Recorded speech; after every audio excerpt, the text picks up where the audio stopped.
ಹಿರಿಯ ನಟ ಬ್ಯಾಂಕ್ ಜನಾರ್ದನ್ ಇನ್ನಿಲ್ಲ.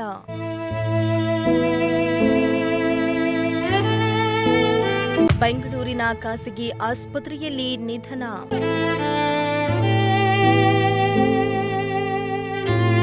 ಕನ್ನಡ ಚಿತ್ರರಂಗದಲ್ಲಿ ವಿಭಿನ್ನ ನಟನೆಯಿಂದ ಮನೆಮಾತಾಗಿದ್ದ ಹಿರಿಯ ಹಾಸ್ಯ ನಟ ಬ್ಯಾಂಕ್ ಜನಾರ್ದನ್ ಹೃದಯಘಾತದಿಂದ ನಿಧನರಾಗಿದ್ದಾರೆ. ಬ್ಯಾಂಕ್ ಜನಾರ್ದನ್ ಅವರಿಗೆ 75 ವರ್ಷ ವಯಸ್ಸಾಗಿದ್ದು, ಮಧ್ಯರಾತ್ರಿ ಸುಮಾರು 2:30 ವೇಳೆಗೆ ಬೆಂಗಳೂರಿನ ಮಣಿಪಾಲ್ ಆಸ್ಪತ್ರೆಯಲ್ಲಿ ಕೊನೆಯುಸಿರೆಳೆದಿದ್ದಾರೆ. ಸುಲ್ತಾನ್ ಪಾಳ್ಯದ ಅವರ ನಿವಾಸದಲ್ಲಿ ಪಾರ್ಥಿವ ಶರೀರ ಇಡಲಾಗಿದ್ದು, ಅಂತಿಮ ದರ್ಶನಕ್ಕೆ ವ್ಯವಸ್ಥೆ ಮಾಡಲಾಗಿದೆ.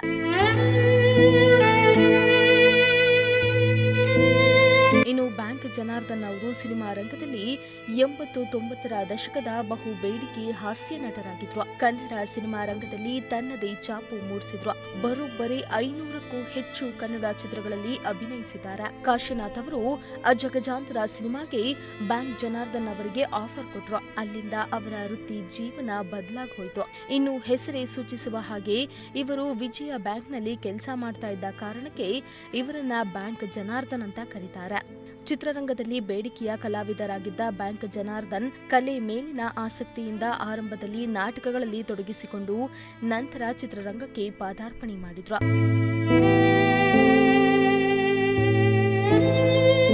ಇನ್ನು ಇವರು ಕೆಲಸ ಇಲ್ಲದೆ ಕುಳಿತಿರೋದು ಕಡಿಮೆನೆ. ಯಾಕಂದ್ರೆ ಹಾಸ್ಯ ನಟರಾಗಿ ತಮ್ಮದೇ ಛಾಪು ಮೂಡಿಸುತ್ತಲೇ ಕೆಲಸ ಮಾಡಿಕೊಂಡಿದ್ರು. ಸಿನಿಮಾ, ಸೀರಿಯಲ್ ಸೇರಿದಂತೆ ನಾಟಕದಲ್ಲಿ ಅಭಿನಯಿಸುತ್ತಾ ತುಂಬಾನೇ ಆಕ್ಟಿವ್ ಆಗಿದ್ರು. ಓಡಾಡೋ ಇನ್ಸ್ಪೆಕ್ಟರ್ ಕಾಳಪ್ಪ ಆಗಿಯೇ ಕಾಮಿಡಿ ಕಿಕ್ ಕೊಟ್ಟಿದ್ರು. ಒಟ್ಟಾರೆ ಹಾಸ್ಯ ಲೋಕದಲ್ಲಿ ಇವರದ್ದೇ ಒಂದು ಹಾದಿಯಿತ್ತು ಅಂತ ಹೇಳಬಹುದು. ಇನ್ನು ಬ್ಯಾಂಕ್ ಜನಾರ್ದನ್ ಅವರ ನಿಧನಕ್ಕೆ ಚಿತ್ರರಂಗದ ಕಲಾವಿದರು ಸೇರಿದಂತೆ ಆಪ್ತರು, ಅಭಿಮಾನಿಗಳು ಕಂಬನಿ ಮಿಡಿದಿದ್ದಾರೆ.